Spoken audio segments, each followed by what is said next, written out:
नमस्कार मित्रांनो, UDAS plus SDMS पोर्टलवरील अपार मॉड्यूलचा अत्यंत महत्त्वाचा व्हिडिओ आता आपण बघणार आहोत। तर मित्रांनो, मागच्या व्हिडिओमध्ये मी आपल्याला दाखवलं होतं SO3 फॉर्म भरून आपल्याला आपल्या विद्यार्थ्यांचे जे नाव आहे त्यामध्ये करेक्शन करता येणार आहे।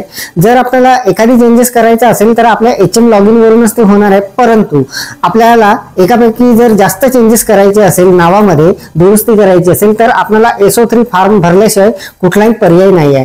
तर मित्रांनो, SO3 फॉर्म आपण डाउनलोड करून करायचा, त्याला कसा भरायचा याची संपूर्ण सविस्तर माहिती आपण मागच्या व्हिडिओमध्ये बघितलेली आहे। मी सुद्धा माझ्या एका विद्यार्थ्याचा फॉर्म भरलेला होता आणि तो BO लॉगिनला सबमिट केलेला होता।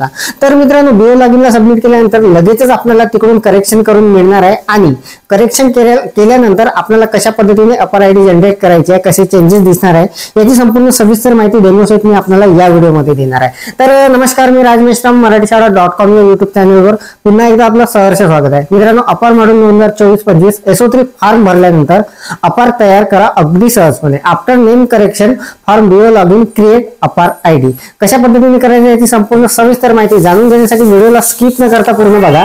चॅनलवर जर नवीन असाल तर चॅनलला सबस्क्राइब करायला विसरू नका आणि व्हिडिओ जर आवडला तर व्हिडिओला लाईक व शेअर करा।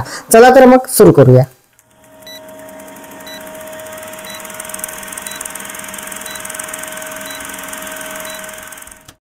तर मित्रांनो, सध्या UDAS प्लस SDMS पोर्टलवर आपण अपर मॉड्यूलमध्ये काम करत आहोत। आपल्या शाळेतील विद्यार्थ्यांचे अपर आयडी आपल्याला जनरेट करायचे आहे। तर या बाबतीमध्ये मित्रांनो, प्रत्येक विषयावरचे व्हिडिओ आपण आपल्या चॅनलवर बघितलेले आहे। तर सगळ्यात महत्त्वाची अडचण म्हणजे यामध्ये बहुतेक शाळेतील विद्यार्थ्यांची जी नावं आहे त्यामध्ये दुरुस्ती करायची आहे आणि SDMS पोर्टलवर जे नेम अपडेटचं जे ऑप्शन आलेलं आहे किंवा टॅब आलेली आहे त्यामध्ये आपल्याला फक्त एकच चान्स आहे, एकदाच ते दुरुस्ती करता येते। परंतु जर जास्त दुरुस्ती असेल, 2-3 जर कॅरेक्टर आपल्याला चेंज करायचे असेल तर ते तिथून होणार नाही आहे। तर याचा उपाय म्हणजे आपल्याला SO3 जो फॉर्म आहे तो भरून आपल्याला तालुका स्तरावर म्हणजे BO लॉगिनला द्यायचा होता। त्याबाबतचा सविस्तर व्हिडिओ आपण मागे बघितलेला आहे। तर मित्रांनो, BO लॉगिनवर जेव्हा आपण तो फॉर्म भरून देणार तेव्हा ते करेक्शन जे आहे नावामध्ये ते त्या BO लॉगिन वरून होणार आहे आणि लगेचच त्यानंतर आपल्याला अपर आयडी जनरेट। माझ्या शाळेतील एका विद्यार्थ्याचं अपर आयडी जनरेट करताना कुठली अडचण येत होती ती दाखवलेली होती। माझ्याकडे एकूण 4 विद्यार्थी होते आणि 4 पैकी 3 विद्यार्थ्यांचे अपर आयडी जनरेट झालेले होते, परंतु एका विद्यार्थ्याचं अपर आयडी नावामध्ये दुरुस्ती असल्यामुळे होत नव्हतं। तर तिथे नावामध्ये दुरुस्ती करण्यासाठी मित्रांनो मी SO3 फॉर्म भरला। मागच्या व्हिडिओमध्ये जो फॉर्म मी आपल्याला दाखवलेला होता तो त्याच विद्यार्थ्याचा तो फॉर्म भरला आणि मी BO लॉगिनला तो जमा केला। लगेचच BO लॉगिन करून मित्रांनो ते जे दुरुस्ती होती ते दुरुस्ती करून देण्यात आलेली आहे आणि आता मला त्या विद्यार्थ्याची अपर आयडी जनरेट करता येणार आहे। तर मित्रांनो, स्क्रीनवर जे आपल्याला दिसत आहे त्या विद्यार्थ्याचं अगोदरचं हे सर्व नाव आहे आणि आता मी ते दुरुस्ती करून घेतलेली आहे। जसं नाव आधारवर होतं त्याच पद्धतीचं नाव आता शालेय रेकॉर्डमध्ये मी करून घेतलेलं आहे। स्पेलिंगमध्ये काही मिस्टेक होत्या तर त्या चेंजेस करून घेतलेल्या आहे। तर आता मी त्या विद्यार्थ्याची जे आहे ते अपर आयडी जनरेट करून घेणार आहे। तर बघा, आता आपण पोर्टलवर आलेलो आहोत। पोर्टलवर मी या टॅबवर क्लिक करून घेतो 2024-25। इथे सरळ आपण अपर मॉड्यूलमध्ये जाणार आहोत। अपर मॉड्यूलमध्ये गेल्यानंतर इथे इयत्ता सिलेक्ट करणार आहोत। ज्या इयत्तेचा तो विद्यार्थी आहे ते इयत्ता मी इथे सिलेक्ट करून घेणार आहे। इयत्ता 3रीचा आहे, गो करून घेतो। एकच विद्यार्थी आहे मित्रांनो, इथे नाव वगैरे पूर्ण चेंज झालेलं आहे। BO लॉगिन वरून SO3 फॉर्म भरून दिलेला होता मी आणि लगेचच त्यांनी ते करेक्शन करून दिलेलं आहे। लगेचच होणार आहे मित्रांनो, आपल्याला कुठेही पॅनिक होण्याची गरज नाही किंवा काहीही आपल्या HM लॉगिनवर शोधण्याची गरज नाही। आपल्याला SO3 फॉर्म भरून देणेच आहे जर करेक्शन करायचं असेल तर। मागच्या व्हिडिओमध्ये सविस्तरपणे ही माहिती मी आपल्याला दिलेली आहे। तर बघा, आता या विद्यार्थ्याचं इथे जनरेटवर मी क्लिक करून घेतो। जनरेटवर क्लिक केल्यानंतर हा इंटरफेस आपल्यासमोर येणार आहे अशा पद्धतीचा। हा इंटरफेस आपल्या ओळखीचा आहे। वर बघा, बेसिक इन्फॉर्मेशन ऑफ स्टुडंट, इथे त्या विद्यार्थ्याचं नाव आणि त्याच्या आधार संबंधित माहिती आहे। तर आता मी हे करेक्शन केलेलं आहे त्यामुळे आता हे सारखं दिसत आहे।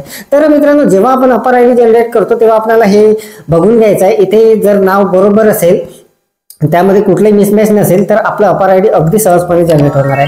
तर अगोदर हे इथं नव्हतं, संपूर्ण स्पेलिंगमध्ये चेंजेस होते, परंतु आता बरोबर केलेलं आहे। तर आता बघा, आता इथे आपल्याला काय करायचं हे सर्व माहितच आहे। इथे आपल्याला संबंधित विद्यार्थ्याच्या पालकाचं, वडिलाचं किंवा आईचं तिथे आधार कार्ड किंवा इतर जे काही डॉक्युमेंट्स आहेत ते आपल्याला माहितीच आहे। त्यापैकी एक डॉक्युमेंट घेऊन त्याचं ते ID नंबर वगैरे टाकून सबमिट करायचं आहे. तर मी आता ते करून घेतो. बघा इथे सर्व माहिती भरून मी आता सबमिट वर क्लिक करणार आहे. सर्व माहिती वरची मी भरलेली आहे. आता इथे मी सबमिट वर क्लिक करतो. सबमिट वर क्लिक केल्यानंतर अशा पद्धतीचा कन्फर्मेशन आपल्या समोर येणार आहे. या अगोदर सुद्धा आपण बरेचसे व्हिडिओ बघितलेले आहे या संदर्भात. तर बघा इथे कन्फर्मेशन आहे, याला कन्फर्म करायचं आहे आपल्याला सिम्पली. तर कन्फर्म केल्यानंतर बघा request for APAAR ID has been submitted successfully. APAAR ID will be generated within few hours. म्हणजे मित्रांनो या विद्यार्थ्याची अपर आयडी जनरेट झालेली आहे. आता अशा पद्धतीचा इंटरफेस आपल्याकडे येत आहे. काही वेळानंतर त्याची अपर आयडी जी आहे ते आपल्या पोर्टलवर येणार आहे. परंतु सबमिटेड सक्सेसफुली हे झालेलं आहे, म्हणजे त्याची अपर आयडी आता येणार आहे. हे कन्फर्म झालेलं आहे. तर मित्रांनो बघा आपल्याला ज्या विद्यार्थ्याची आपल्याला दुरुस्ती करायची आहे नावामध्ये, बऱ्याचशा शाळेमध्ये बऱ्याचशा विद्यार्थ्यांच्या बाबतीमध्ये ही समस्या आहे आणि यामध्ये आपल्याला HM लॉगिन वरून काहीच करता येणार नाही. फक्त एक जर लेटर वगैरे बदलवायचं असेल तर ते होते, परंतु 2-3 जर चेंजेस असतील तर ते आपल्याला HM लॉगिन वर कुठल्याच परिस्थितीमध्ये होणार नाही. आपल्याकडे एकमेव उपाय आहे, तो म्हणजे SO3 फॉर्म भरून आपल्याला VO लॉगिनला द्यायचा आहे. आणि मित्रांनो VO लॉगिन वरून अगदी लगेच आपल्याला हे जे दुरुस्ती आहे हे करून मिळणार आहे. तर मी माझ्या शाळेतील विद्यार्थ्याची दुरुस्ती करून घेतलेली आहे आणि त्या विद्यार्थ्याची आता अपर आयडी जनरेट करून घेतलेली आहे. आपल्याला याच पद्धतीने करायचं आहे. तर मित्रांनो या व्हिडिओमध्ये एवढंच. व्हिडिओ जर आवडलेला असेल तर व्हिडिओला लाईक करा, शेअर करा आणि माझ्या marathishara.com या YouTube चॅनलवर जर नवीन असाल तर चॅनलला सबस्क्राईब करायला विसरू नका. पुन्हा व्हिडिओ असेल का नवीन माहितीसह नवीन अपडेट्ससह. तोपर्यंत